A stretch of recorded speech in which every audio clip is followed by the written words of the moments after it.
요한일서 1장 1절부터 10절까지 교독하겠습니다. 제가 한 절 읽고 여러분이 한 절 읽을게요. 태초부터 있는 생명의 말씀에 관하여는 우리가 들은 바요, 눈으로 본 바요, 자세히 보고 우리의 손으로 만진 바라. 이 생명에는 하나님과 이 영원한 생명을 우리가 보고 증언하여 우리에게 전하노니 이는 아버지와 함께 계시다가 우리에게 나타내신 바 된 이시니라. 우리가 보고 들은 바를 너희에게도 전함은 너희로 우리와 사귐이 있게 하려 함이니 우리의 사귐은 아버지와 그의 아들 예수 그리스도와 더불어 누림이라. 우리가 이것을 쓰면 우리의 기쁨이 충만하게 하느니라. 우리가 그에게서 듣고 너희에게 전하는 소식은 이것이니 곧 하나님은 빛이니라. 그에게는 어둠이 조금도 없으시다는 것이니라. 만일 우리가 하나님과 사귐이 있다 하고 어둠에 행하면 거짓말을 하고 진리를 행하지 아니하는거니와. 그가 빛 가운데 계신 것 같이 우리도 빛 가운데 거하면 우리가 서로 사귐이 있고 그 아들 예수의 피가 우리를 모든 죄에서 깨끗하게 하실 것이요. 만일 우리가 죄가 없다고 말하면 스스로 속이고 또 진리가 우리 속에 있지 아니할 것이요. 만일 우리가 우리 죄를 자백하면 그는 미쁘시고 의로우사 우리 죄를 사하시며 우리를 모든 불의에서 깨끗하게 하실 것이요. 만일 우리가 범죄하지 아니했다면 하나님을 거짓말하는 이로 만드신 것이니 또한 그의 말씀이 우리 속에 있지 아니하니라. 이번 주 동안 여러분들 우리 교회에 한 번이라도 오신 분들을 이렇게 생각하면서 이번 주 동안 계속 기도를 했습니다. 한 번이라도 오신 분들 그리고 우리 형제 자매 지체들 놓고 이렇게 기도를 하는 도중에 또 성경을 보면서 요한일서의 그 말씀들이 이제 계속 생각이 나더라고요. 그래서 요한일서 1장부터 5장까지 계속 이렇게 읽으면서 여러분 한 명 한 명을 생각하면서 그리고 저를 위해서도 이제 기도를 했습니다. 일주일 동안. 그러면서 이렇게 보면서 정말 우리가 기도해야 될 것이 뭔가. 우리가 지난주에도 서로 이렇게 놓고 서로 형제들을 사랑하자 했잖아요.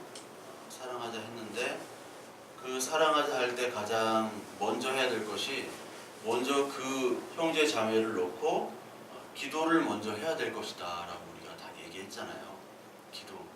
우리가 어떤 물질적인 것을 주는 것도 좋지만 그를 위해서 먼저 기도하는 심령이 되자라고 말을 했죠. 그래서 저도 1년 동안 또 지내보면서 우리 형제 자매들을 놓고 계속 기도를 하는 시간을 가졌습니다. 그래서 기도하면서 이 말씀을 보는 중에 이 요한일서의 말씀들 중에 여기 우리가 읽은 것처럼 1장 3절에 우리와 사귐이 있게 그리고 우리와의 사귐은 아버지와 그의 아들 예수 그리스도로 더불어 누림이라.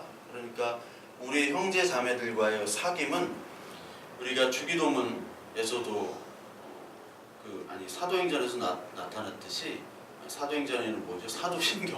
사도신경에서도 나타났듯이 성령의 교통하심이라는 게 있어요. 성령의 교통하심. 이거는 예수 그리스도를 믿는 사람들끼리의 어떤 육체적인 교제뿐만 아니라 신앙적인 그리고 신앙의 교제거든요. 그 신앙의 교제를 나눌 때 그 중심에는 예수 그리스도와 더불어 누림이라는 말이 있다는 거죠. 그래서 우리끼리 노는 것은 그냥 일반 사회 단체죠. 친목 단체지만 그리스도와 함께 누린다. 그 안에 우리 안에 예수 그리스도라는 분이 있기 때문에 우리가 모여서 예배하고 서로 교제하고 기도할 수 있다는 거죠. 그래서 제가 저와 여러분들과 우리 교회를 위해서 기도할 때 남은 시간과 또 내년에는 특히 하나님 예수 그리스도와 아는 것, 사귀는 것, 그 사귐과 그리고 누림이 있는 그런 우리들 되도록 하나님께서 도와달라고 기도를 했습니다. 그래서 우리가 하나님과의 누릴 때, 그 사귐이 있을 때 가장 큰 방해는 사실 우리의 죄이죠. 죄. 아까 기도에서 얘기했듯이 죄입니다. 그래서 죄가 들어왔을 때 우리의 사귐과 누림이 깨어지게 되는 거죠. 그래서 아담과 하와가 죄가 들어왔을 때 서로 이제 관계가 깨어지잖아요. 그렇죠? 그때 이제 관계가 멀어지게 될 때 일단 말부터 어색해집니다. 어색이란 말이 막힌다는 뜻이죠. 막힐 색자예요. 이게. 그러니까 서로 말이 막히는 겁니다. 하나님께 범죄를 할 때 하나님이 아담을 계속 찾고 부르시죠. 그때 아담은 도망가게 되어 있어요. 왜? 마주치면 어색하게 되니까. 그래서 죄라는 것은 하나님과 우리와의 관계 속에 어색하게 만듭니다. 소통이 안 되게 만드는 거예요. 그건 인간관계나 부부관계나 사람의 모든 관계나 마찬가지입니다. 그때 하나님께서는 뭐라고 얘기하시나요? 계속 아담을 찾으셨잖아요. 왜? 너의 죄의 고백을 듣기 위한 거예요. 하나님은. 그래서 오늘 요한일서 1장에 한번 볼게요. 요한일서 1장 1절, 8절과 9절 우리 한번 같이 한번 읽어볼까요? 만일 우리가 죄가 없다고 말하면 스스로 속이고 또 진리가 우리 속에 있지 아니할 것이요 만일 우리가 우리 죄를 자백하면 그는 믿으시고 의로우사 우리 죄를 사하시며 우리를 모든 불의에서 깨끗하게 하실 것이요 라는 말을 하세요. 우리가 가장 큰 죄는 뭐냐? 가장 악한 죄는 바로 우리는 죄가 없어 라고 하는 것이 가장 악한 죄입니다. 바리새인들과 서기관에게 사탄이라고 뱀의 자식 거짓말장이라고 한 이유는 그들의 입술에 죄의 고백이 없어서 그래요. 죄의 고백이 없다라는 것은 가장 악한 것입니다. 그리고 죄의 고백이라는 것은 하나님의 용서와 기쁨을 누릴 수 있는 전제 조건이죠. 그래서 죄의 고백이 우리가 사라지면 그건 더 이상 하나님과의 교제가 될 수가 없어요. 죄의 고백이. 근데 가만히 저도 생각해 보면 내가 얼마나 죄의 고백들을 하나님께 드렸는가 오래 생각해 보면은 좀 부끄럽죠. 이게 계속 지나가다 보면 어떨 때는 죄의 고백조차도 하나님께 안 드릴 때가 많이 있습니다. 죄의 고백조차도. 어떤 지위가 있고 어떤 내가 잃어버릴 것들이 많으면 사람들에게 점수를 따기 위해서 사람들에게 죄의 고백을 할 수도 있어요. 그런데 하나님께 정말 죄의 고백을 하는 것이 사실 기도의 시작인데 우리가 그것조차 사라지게 될 수 있다라는 거죠. 그러니까 저를 보면서 여러분들 스스로를 보면서 그것들이 인식이 될 수 있어야 되는 겁니다.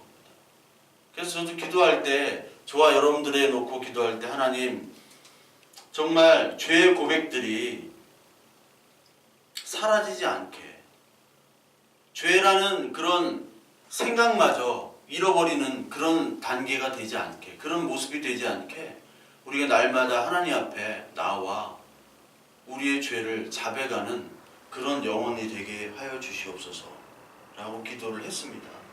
그래서 이 죄의 자백을 하나님께서는 뭐라고 얘기하시냐면 미쁘고 의롭다라고 얘기를 하시는 거죠. 그것이 바로 의야. 그래서 바리새인과 서기관들보다 너희들이 더 의롭지 않으면 하나님 나라에 들어갈 수 없어라고 예수님이 누구에게 얘기했습니까? 세리와 창녀와 그 죄인들에게 얘기했잖아요. 죄인들에게 가장 큰 의를 가져야지 하늘나라 천국에 들어가는데 바리새인들보다 더 커야 돼 하니까 그 죄인들이 어떻게 들어갈 수 있습니까? 라고 의아해했잖아요. 그것은 뭐냐면 너의 의와 너의 아름다움과 너의 기쁨과 너의 완벽한 그런 모습들은 바로 죄의 고백에서부터 시작된다는 거죠. 그래서 우리가 가장 먼저 기도할 때 우리의 모습들, 우리의 죄의 모습들을 살펴보고 그리고 하나님 앞에 나와 자백하는 것으로부터 시작이 되어야 됩니다. 왜? 하나님만이 죄의 자백을 받아주실 수 있기 때문에 그래요. 예수 그리스도를 통해서만이. 제가 일본 드라마를 많이 봐요. 일본 드라마를 많이 봅니다. 요즘 것도 보고 예전 것도 보고. 왜냐면 공부하려고 보는 거예요, 사실은. 일본 드라마 재미가 없거든요. 근데 그 뭐죠? 갑자기 저 백야행이라는 소설이 있고 드라마가 있어요, 일본 드라마. 거기를 어제도 이렇게 가만히 보면서 아야세 하루카라는 여자 배우가 있거든요. 아세요? 아야세 하루카? 네. 아야세 하루카 드라마를 요즘 계속 거기 나와가지고 그 프로에 계속 나와가지고 근데 그 백야행이라는 그 드라마가 일본 드라마 치고는 굉장히 잘 만들었더라고요. 근데 보면은 굉장히 우울증에 걸려 이게. 근데 일본 연기자들이 연기를 잘 못하잖아요. 한국 연기자만큼. 근데 거기는 좀 잘 표현을 했어요. 근데 그게 그 두 남자 여자 주인공이 어려서부터 이렇게 알게 됐는데, 그러니까 서로 어떤 참 좋은 친구들인데 범죄를 하고 살인을 하다 보니까 계속해서 그 비밀을 밝히려고 하는 사람들을 계속 죽여요. 그래서 굉장히 슬프더라고, 내용이 굉장히 슬픈데 이 사람들이 죄를 씻고 싶어요. 그런 괴로워한단 말이에요. 계속해서 괴로워하면서도 그 죄를 씻을 길이 없는 거예요. 탈출구가 없어. 왜냐하면 그거를 하다 보면은 내가 죄를 자백하고 고백하면 내가 가지고 있는 모든 것들을 다 잃어버리거든요. 그러니까 두 사람이 운명 공동체가 돼서 서로 자기들의 잘못을 밝혀내고 찾아내려고 하는 사람들을 죽이고 계속해서 그런 해코지하고 그런 것들이 계속 나와요. 둘은 정말 괜찮은 사람들인데 어떤 사건으로 인하여 계속 죄가 반복되고 되는 거예요. 그걸 보면서 저는 정말 모든 사람들이 다 그렇구나. 모든 사람들이 죄를 자백하고 고백하고 싶어 하는데 할 길이 없구나라는 생각이 들더라고요. 저와 여러분들도 마찬가지로 마음속에 너희들이 다 살인했으면 살인자라고 얘기하시잖아요. 그렇죠? 오늘 요한일서에 보면은 형제를 미워하면 살인자래요. 형제를 미워하면. 교회 안에서 서로 미워할 수도 있잖아요. 미워하기도 하고. 그럼 이미 살인자가 된 겁니다. 그런데 하나님은 우리에게 탈출구를 주셨어요. 그것이 뭐냐면 우리의 죄의 자백이에요. 우리의 죄의 자백. 이게 큰 은혜입니다. 왜 어떻게 하나님께 죄의 자백이 가능한가? 사람에게 자백하면요 그렇게 결과가 좋질 않아요. 사람에게. 이제 아야세 하루카의 드라마, 요즘 나오는 드라마 중에 부인은 취급주의라는 드라마가 있는데 거기서도 이렇게 뭐 다른 여자들이나 동네 여자들이랑 상의를 하는데 나의 어떤 과거들을 남편한테 고백을 할까요? 하니까 고백하면 좋지 않다고. 부부끼리도 지켜야 될 비밀이 있는 것이 간직하고 있어야 될 비밀이 있는 것이 가장 좋다고 관계에 그렇게 얘기를 하더라고요. 그러니까 사람에게 자백하는 것은 어떻게 보면은 그 결과를 알지 못합니다. 안 좋을 수도 있어요. 그런데 하나님께 자백은 결과가 늘 좋다라는 거예요. 왜 하나님께 자백할 수 있는가? 바로 하나님께서 우리를 만드신 분이라는 거죠. 하나님께서 우리를 만드셨어요. 그러니까 우리의 속성과 우리의 죄성과 우리의 모든 모습들을 다 알고 계세요. 우리는 하나님의 자녀이기 때문에.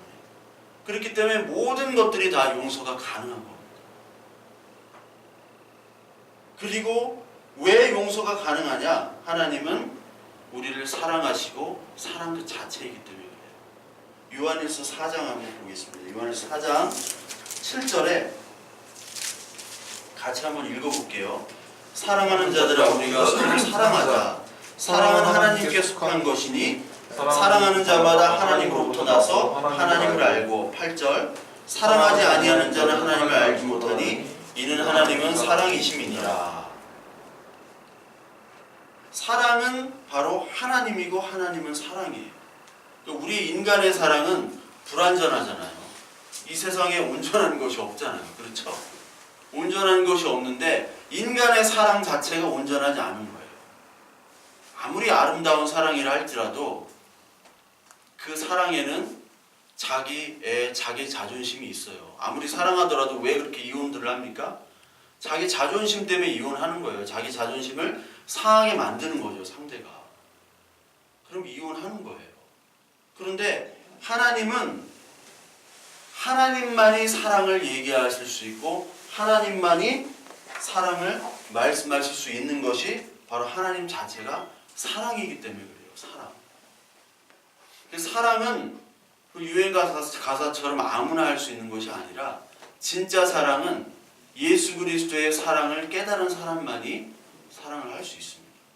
그러니까 내가 얼마나 죄인인데 내가 이렇게 사는 것도 정말 여러 가지 그 은혜 가운데 내가 살고 있는데 그 사랑을 정말 깨닫고 나의 죄를 고백하고 자백할 때만이 진짜 사랑을 할 수 있는 거예요. 상대방을 사랑할 수 있는 것은 내가 얼마나 연약하고 내가 얼마나 사랑이 없고 내가 얼마나 죄가 많은 사람인지를 깨닫는 사람, 깨닫기만 하는 것이 아니라 그 사랑으로 말미암아 용서받은 사람만이 다른 사람을 사랑하고 용서할 수가 있는 거죠. 진정으로. 그래서 하나님께서는 이 사랑을 보내주신 겁니다. 어떻게 보내주셨습니까? 9절부터 볼까요? 9절, 10절 같이 읽겠습니다. 하나님의 사랑이 우리에게 이렇게 나타나신 바 되었으니 하나님의 자기의 독생자를 세상에 보내시면 그로 말미암아 우리를 살리시고 하심이라. 사랑은 여기 있으니 우리가 하나님을 사랑하는 것이 아니요 하나님이 우리를 사랑하사 우리를 속하기 위하여 화목 제물로 그 아들을 보내셨습니다. 하나님의 사랑이 어떻게 나타나느냐? 바로 예수 그리스도께서 우리를 위해서 죽으심으로 화목 제물로 보내지심으로 하나님의 사랑이 나타났죠. 그래서 로마서 5장 8절의 말씀처럼 우리가 아직 죄인 되었을 때 하나님께서 예수 그리스도를 보내심으로 말미암아 우리에 대한 사랑을 확증하셨느니라 라고 얘기를 하시죠. 십자가의 죽으심으로. 그런데 우리가 아직 죄인 되었을 때가 중요해요. 우리가 의인 되었을 때 사랑하는 것이 아니라 우리가 죄인 되었을 때 사랑으로 나타나신 거죠. 우리를 위해서 화목제물로. 그 하나님의 사랑을 아는 사람들만이 서로 사랑할 수 있다는 거예요. 그래서 오늘 11절에 사랑하는 자들 하나님이 이같이 우리를 사랑하셨은즉 우리도 서로 사랑하는 것이 마땅하도다 라고 나오죠. 마땅하도다. 그래서 기도할 때 저와 우리 모든 성도님들이 하나님의 사랑을 알고 서로 사랑하는 자 되게 하여 주시옵소서라고 기도를 계속 드렸습니다. 근데 어떻게 사랑하느냐? 여기 또 요한일서에 또 나와요. 요한일서 3장 한번 보실까요? 3장 보시면 3장 13절부터 우리 함께 한번 읽어볼게요. 13절부터 16절까지 같이 읽겠습니다. 형제들아 세상이 너희를 미워하여도 이상히 여기지 말라.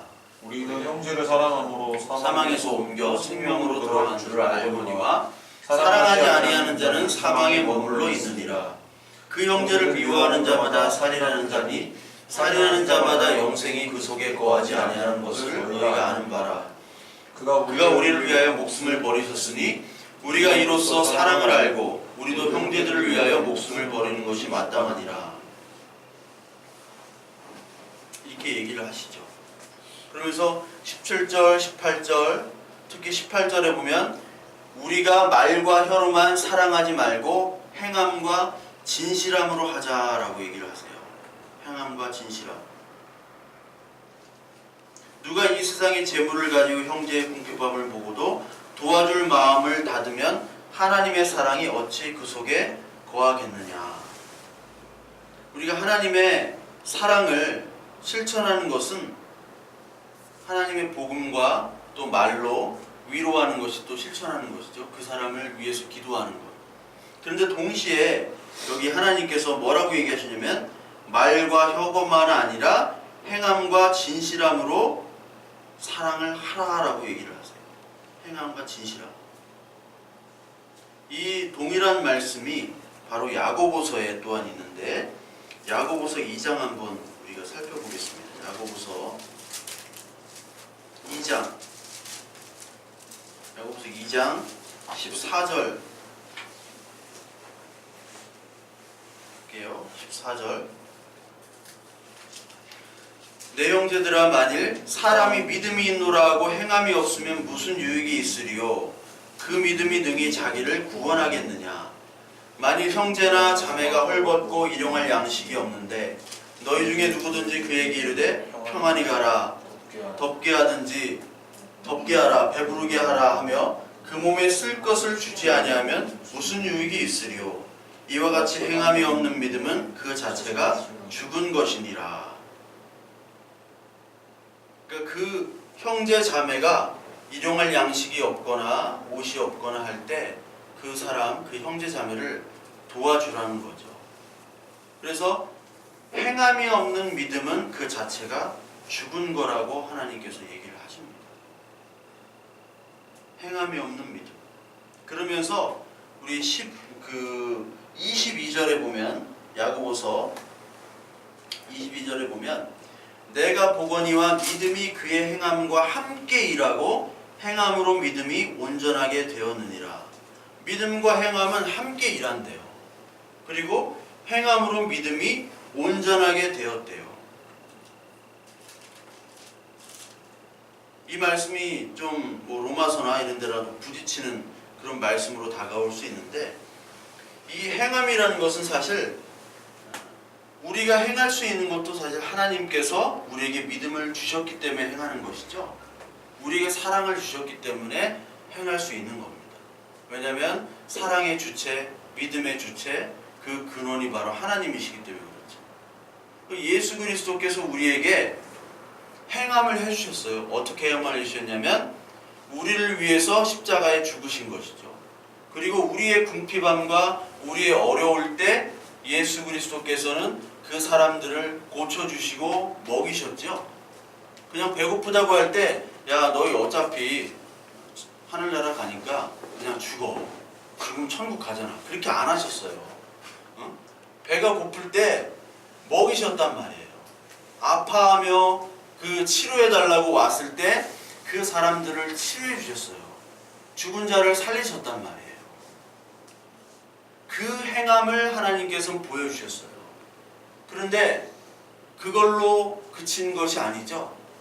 그 사인을 통해서 내가 바로 너의 영원한 생명을 주는 메시아라 라고 말씀하시기 위해서 그 행함을 주셨단 말이에요. 근데 그 행함을 통해서 사람들이 메시아라는 것을 보게 됐죠. 그것이 세메이온이라고 그랬잖아요. 사인.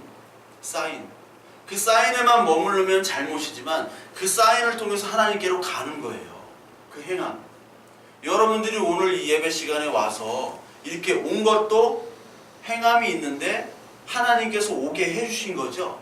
그러나 여러분들이 이렇게 와서 어떻게 보면은 재미도 없을 수도 있고 예배를 재미로 드리는 것은 아니지만 그리고 어떻게 보면 지금 막 자야 될 때인데 힘들면서도 억지로 올 수도 있단 말이에요. 근데 그것을 통해서 맨날 이런 말 하면 서로 이렇게 그것을 통해서 하나님께서 역사하신단 말이에요. 그게 뭐냐면 구약시대 때 율법을 열심히 지켰잖아요. 근데 하나님께서 너희들을 똑바로 안 지켜 맨날 그 말씀을 하신 거예요. 그런데 똑바로 안 지키면서도 동시에 그 율법을 통해서 사람들은 은혜와 그리고 하나님을 알게 돼요. 특히 율법을 통해서 죄를 깨닫게 되잖아요. 내가 이렇게 열심히 제사를 지름에도 불구하고 불완전한 사람이구나. 예수 그리스도를 소망하는 그 소망의 믿음으로 가기 위한 하나님의 도구장치가 바로 율법입니다. 마찬가지로 저와 여러분들이 행하는 시간, 물질, 그리고 하나님께 대한 봉사, 예배 이 모든 우리의 행위들이 사실 그냥 사라지는 것이 아닙니다. 절대로 아니에요. 그냥 사라지는 것이 아니라 그것을 통해서 내가 얼마나 하나님을 사랑하고 있지 않은지, 내가 얼마나 불온전한지, 그것을 함에도 불구하고 나의 의를 쌓으려고 하는지, 그런 것을 통해서 하나님께 더 갈 수 있는 죄인이며 그리고 하나님의 은혜와 용서를 받을 수 있는 그런 귀한 도구입니다. 그래서 예배 시간 열심히 하셔야 되고 열심히 오셔야 되고 헌금도 하시고 봉사도 하시고 그래야 되는 거예요. 구제도 해야 되고. 그러나 그 모든 것들이 바로 하나님께로 가기 위한 도구다. 그래서 하나님께서 바른 믿음을 우리에게 주실 때 바른 행위가 나옵니다. 그래서 우리는 어떤 우리가 행위를 할 때 과연 예수 그리스도시라면 과연 나에게 이때 무슨 말씀을 하시고 어떤 행동을 요구하실까라는 것을 우리는 늘 봐야 되는 거예요. 예수라면. 그래서 제가 그 책을 소개해 드렸잖아요. 옛날에 그 예수라면 어떻게 하실까 책. 이게 성경 다음으로 많이 팔린 책이에요. 제가 뭐 십몇 년 전에는 그런 책들 많이 읽었는데 요즘에는 그런 책들을 전혀 안 읽더라고요. 그런 책들을. 예전엔 책을 참 많이 읽었는데 청년부 시절에는 책들을 서로 돌려보고 그랬는데 요즘에는 책 자체를 안 읽고 그런 분위기예요. 그렇죠? 교회에서 권하지도 않고. 우리가 어떤 말과 행위를 할 때 예수 그리스도시라면 어떻게 하실까? 저와 여러분들을 놓고 기도할 때 하나님 내년에는 좀 더 우리가 모든 행동과 말을 할 때 예수 그리스도시라면 어떻게 하실까? 라고 생각하며 우리가 말과 행동할 수 있는 우리 되도록 해주세요 라고 기도를 드렸어요. 나부터 예수 그리스도라면 어떻게 하실까? 나의 말과 행동이 어떻게 보이셨을까? 그걸 늘 생각하면서 하나님께 기도하는 저와 여러분들이 됐으면 합니다. 그리고 여기 그 행위가 이렇게 나오면서 아브라함이 나와요. 야고보서에 보니까 아브라함. 그래서 그 23절에 야고보서 2장 23절에 아브라함이 하나님을 믿으니 이것을 의로 여기셨다는 말씀이 이루어졌고 그는 하나님의 벗이라 칭업을 받았다. 그러니까 아브라함의 행위. 여기 21절에 또 우리의 조상 아브라함이 그 아들 이삭을 제단에 바칠 때 행함으로 의롭다 하심을 받은 것이 아니냐. 이런 말이네. 행함으로 의롭다 하심. 여러분 행함으로 우리가 의롭다 하심을 있습니까? 아니잖아요. 믿음으로 의롭다 한다고 우리는 늘 배우잖아요. 갈라디아서 그리고 로마서에. 근데 여기는 행함으로 믿음이 온전해지고 그리고 의롭다 하심을 받은 것이 아니냐라고 얘기를 해요. 이게 배치되는 말씀처럼 보이지만 배치되는 게 아니에요. 여러분 아브라함이 어떻게 하나님의 음성을 들었을까요? 하나님은요 아브라함에게 자식을 주셨죠. 25년 만에 이삭을 주셨어요. 약속을 했는데 그 약속을 하고 나서 또 이삭을 또 바치래요. 그 이방 종교 중에 아들을 바치는 종교들이 있잖아요. 이방 종교들이. 근데 이건 하나님의 음성은 아니죠. 하나님의 음성이라면 아들을 주신 아들, 그 언약의 아들인데 어떻게 바치라고 하겠어요? 어떻게 죽이라고 하겠어요? 근데 아브라함은 순종을 하죠. 이걸 어떻게 구분했냐? 이게 사탄의 음성으로 들려야 되는데 어떻게 하나님의 음성으로 듣고 아브라함이 구분을 했을까요? 구별을 했을까요? 그게 바로 하나님의 자녀가 하나님의 음성을 들을 수밖에 없다라는 그런 말씀인데 하나님의 자녀가 된 사람은 하나님의 음성을 들어요. 그러니까 아브라함은 이방 사람들이 막 자녀를 바치고 하는 제사를 드릴 때 하나님의 음성을 분명히 들었는데 하나님이 똑같이 이방 그 신처럼 자기 자녀를 바쳐라 하는 음성을 이방의 신의 음성으로 들은 것이 아니라 하나님의 음성으로 들을 수 있었던 이유는 바로 하나님의 음성을 듣는 귀가 있는 자녀였기 때문에 그렇죠. 그게 요한복음 10장에 나옵니다. 요한복음 10장 3절에 보시면요. 요한복음 10장 3절에 보면 문지기는 그를 위하여 문을 열고 양은 그의 음성을 듣나니 그가 자기의 양의 이름을 각각 불러 인도하여 내느니라. 자기 양을 다 내놓은 후에 앞서가면 양들이 그의 음성을 아는 고로 따라오되 타인의 음성을 알지 못하는 고로 타인을 따르지 아니하고 도리어 도망하느니라.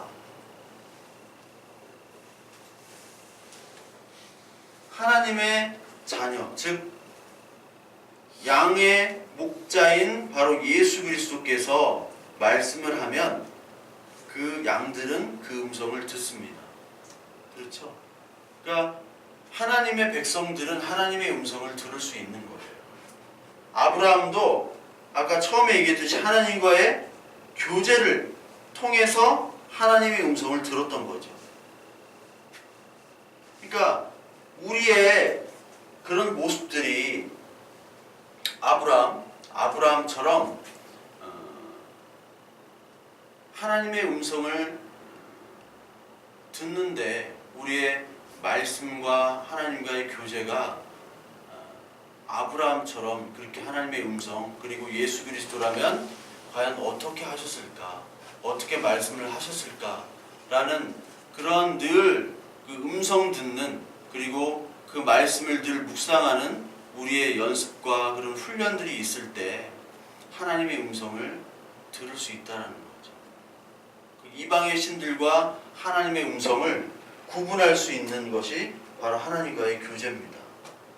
그래서 하나님께서 오늘도 저와 여러분들에게 이 행함을 통해서 진실함을 통해서 서로 사랑하라는 말씀을 저에게 주시는 거예요.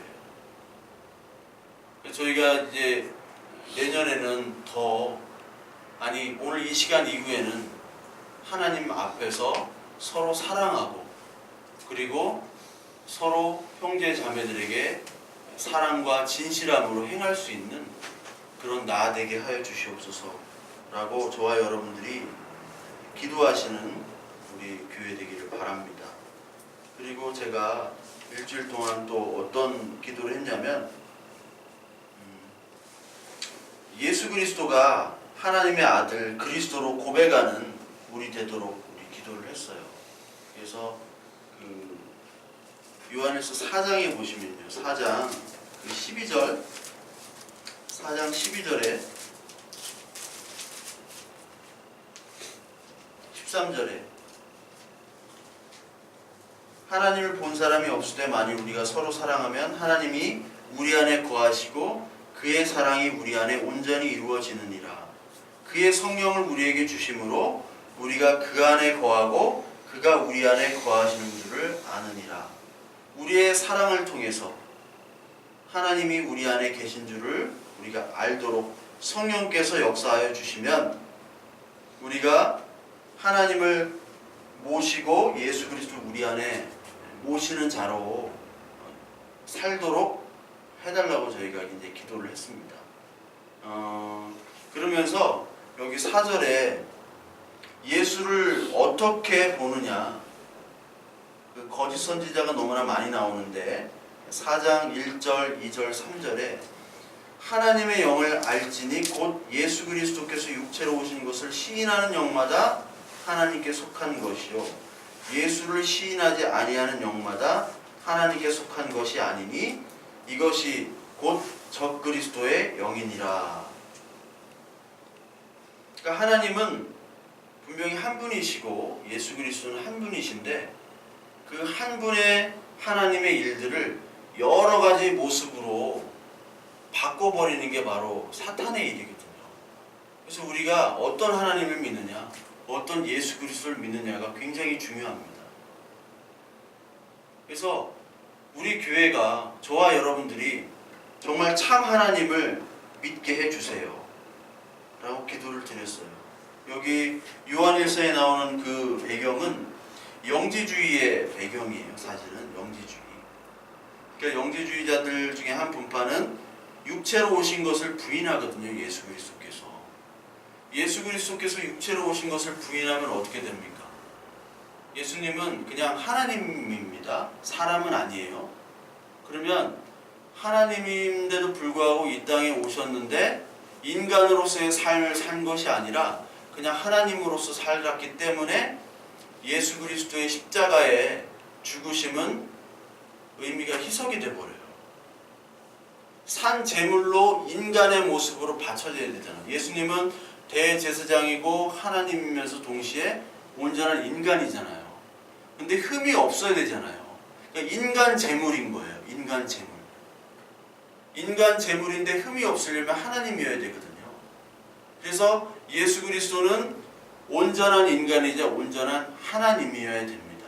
그게 맞아요. 그런데 온전한 인간은 빼고 그냥 하나님이야. 그럼 예수님이 십자가에 못 박히실 때 연기를 하신 게 돼버려요. 안 아픈데. 이거를 가연설, 신학적으로 도케티즘이라고 그래요. 그러니까 하나님을 반쪽 하나님을 믿는 거예요.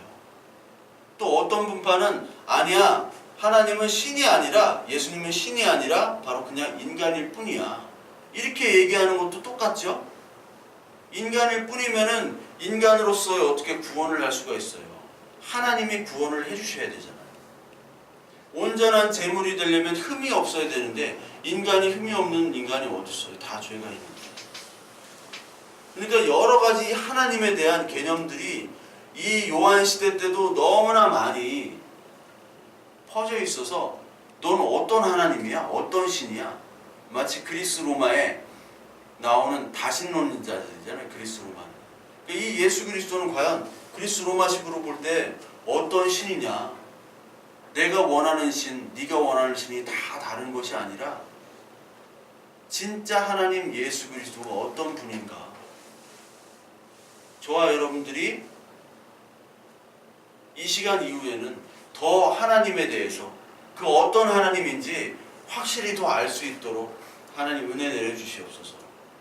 내가 원하는 하나님만 지금 찾는 것이 아니라 말씀에 나와 있는 이 하나님과 그리고 동시에 하나님께서 주시는 이 말씀을 통해서 진짜 복음과 진짜 진리가 무엇인지 내가 원하는 하나님이 아니라 창세부터 나를 향하신 사랑 그리고 나를 하나님의 자녀로 택해 주신 그 하나님을 더 깊이 알게 하여 주시옵소서 라고 제가 여러분들 그리고 저를 위해서 기도를 했습니다.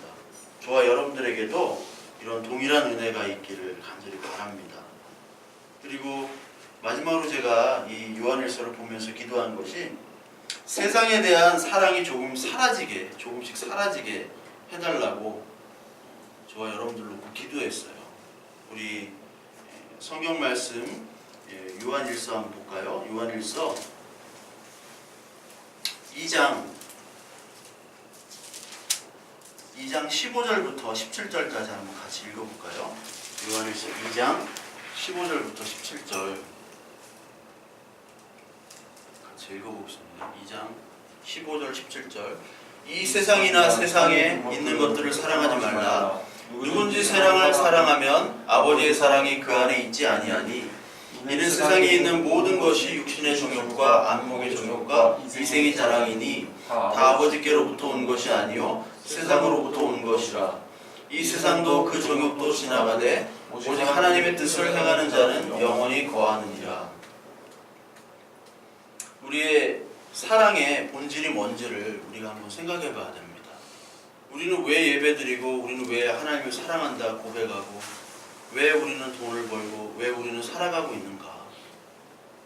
과연 이 세상에 대한 사랑이 우리의 마음속 깊은 본질은 아닌가? 나는 정말 하나님을 사랑하고 있는가? 세상을 사랑하고 있는가? 그걸 우리는 깊이 한번 묵상해 봐야 돼. 우리 자기 자신에 대한 성찰이 우리 현대인들은 너무 부족하죠. 자기를 돌아보지도 못하고 남들도 돌아보지 못합니다. 무조건 세상이 하는 일들을 쫓아가기에 바빠요. 그렇기 때문에 나를 돌아보질 못해요. 나를. 그래서 여기 나온 것처럼 세상에 대한 사랑을 하나님은 경계하라고 얘기를 하시죠. 그렇기 때문에 우리가 기도해야 할 그 세상에 대한 사랑이 좀 사라지게 만들어야 돼요. 그것이 기도 제목이 돼야 됩니다.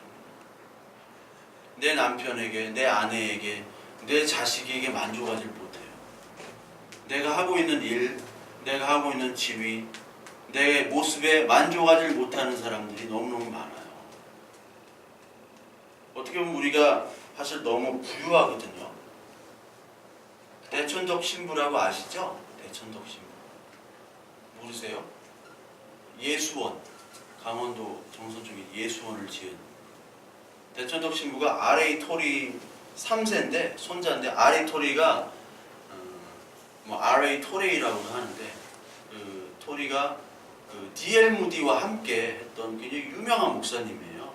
미국에서도.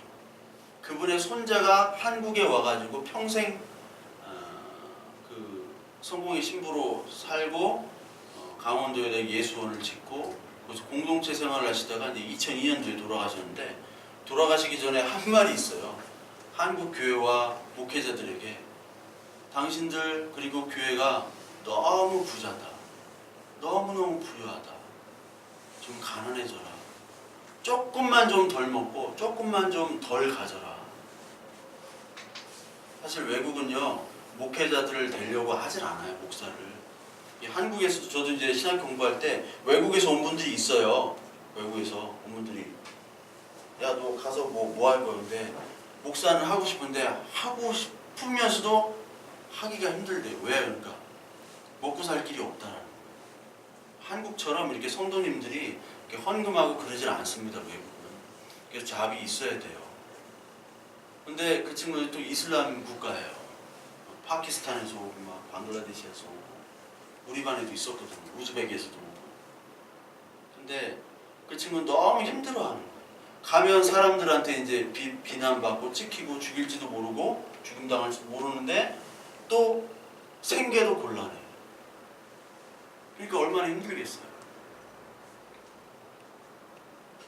이게 경제적인 문제가 가장 큰데 근데 이 대천덕 신부님이 이 한국 교회에 대해 그렇게 얘기하시고 너무 세상적인 욕심이 많다는 거예요. 솔직히 교회 다니면서 교인들이 세상에 욕심이 많아요.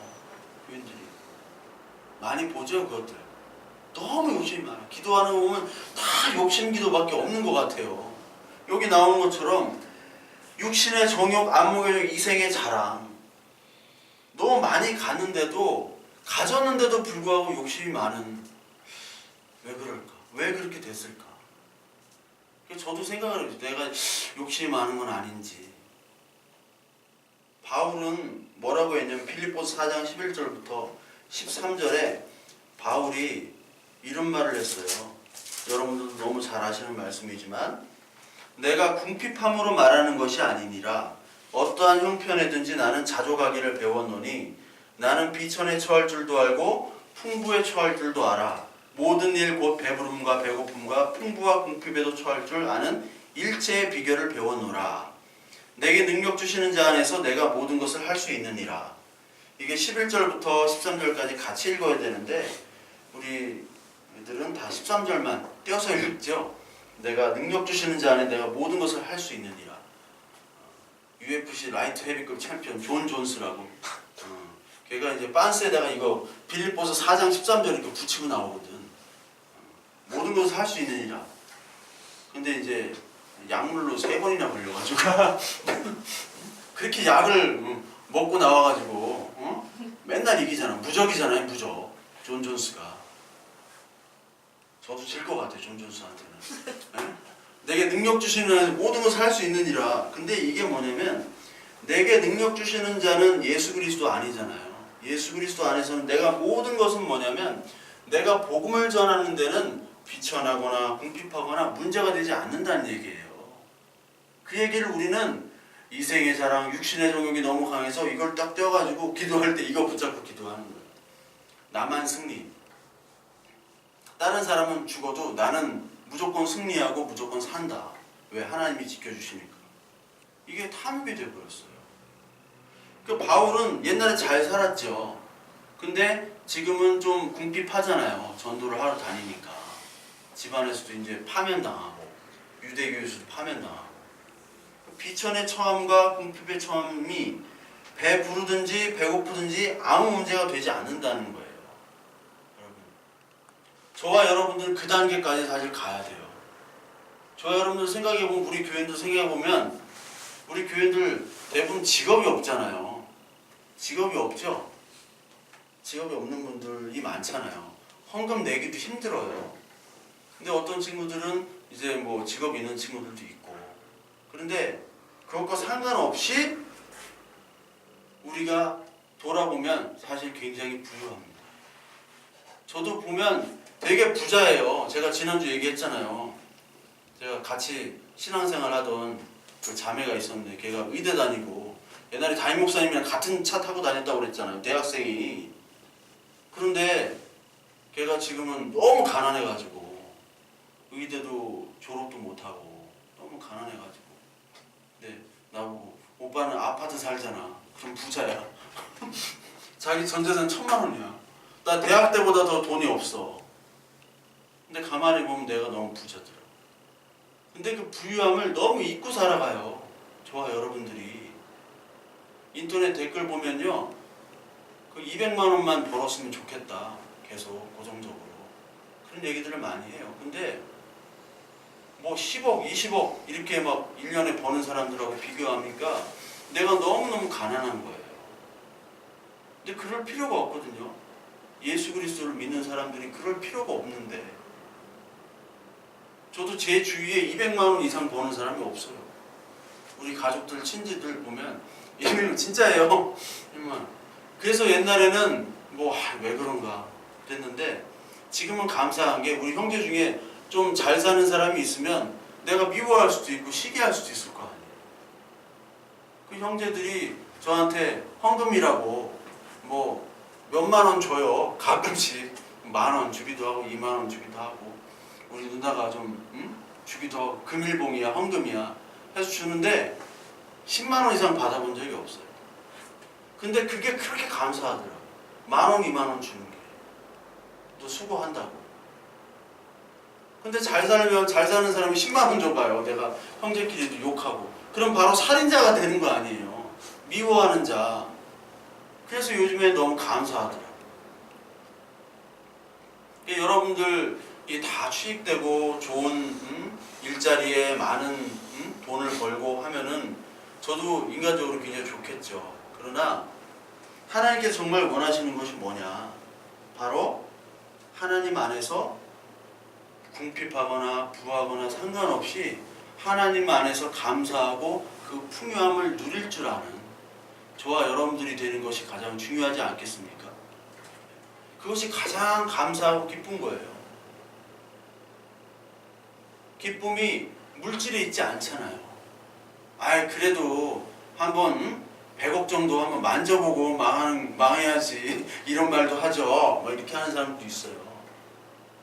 근데 우리의 부함과 우리의 물질과는 하나님과의 안에서의 기쁨은 전혀 관계가 없어요. 어렸을 때 놀던 장난감이 커서는 그 의미가 없잖아요, 사실. 그것처럼 우리가 하나님 안에서 성숙되게 된다면, 성장하고 성숙하면요, 우리가 놀던 장난감이 바로 돈과 여기 나오는 그런 다 육신의 이생의 자랑거리들이에요. 그 장난감들이 우리 하나님의 말씀이 정말 들어오면요, 그 상관은 없어져요. 지금도 정말 힘든 사람들이 있거든요. 정말 한 달에 100만 원 겨우 버는 분들이 세상에 너무 많아요. 그런데 그런 분들이 더 많이 헌신하고요, 더 많이 구제하고요, 더 많이 사랑합니다. 전 그걸 너무 많이 봤어요. 지난주에도 봤어. 지난주에도 어떤 분이 제가 서울에 갔는데 어떤 분이 이렇게 돈 봉투를 이렇게 주셨어요. 안 믿기죠? 돈 봉투를 5만 원, 10,000원 막 해가지고. 근데 뭐 자랑은 아닌데 그분의 형편을 제가 알거든요. 그래서 그냥 몰래 내가 가방에다 또 다시 집어넣었어. 받는 척하고. 그걸 못 받겠더라고 내가.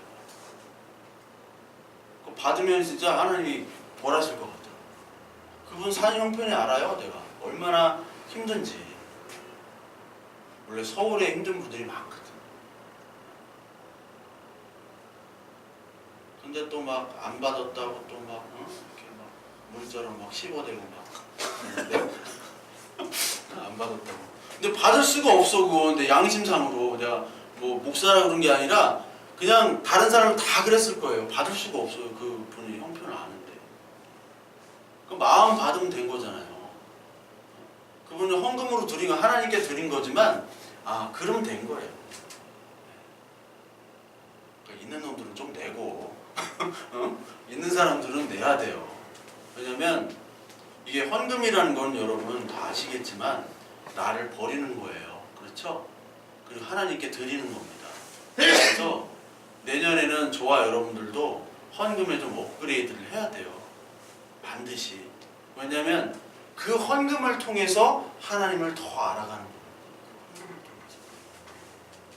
이거는 말로 설명이 안 돼요. 진짜 돈을 벌어보고 잃어보기도 하고 헌금하기도 하고 또 여러 가지 일을 겪다 보면 하나님께서 원하시는 헌금이 무엇인지 그 헌금할 때 내 마음의 중심이 보이잖아요. 이게 왜 내가 헌금을 하고 이 헌금할 때 나의 마음 정말 아까운 마음 그리고 이걸 해야 될지 말아야 될지 그 고민함 속에서 진짜 나는 하나님이 아니라 돈을 섬기고 있구나. 그걸 통해서 하나님께서 그래도 기쁨으로 버려. 나한테 줘. 하나님의 그 음성이 들릴 거예요. 그런 행위를 통해서 믿음이 온전하게 되는 거예요. 야고보서에처럼. 행위를 통해서.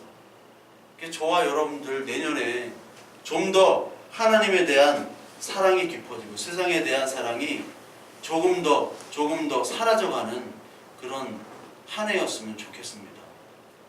그래서 오늘 요한일서를 보면서 여러분들과 저를 위해서 기도를 했어요.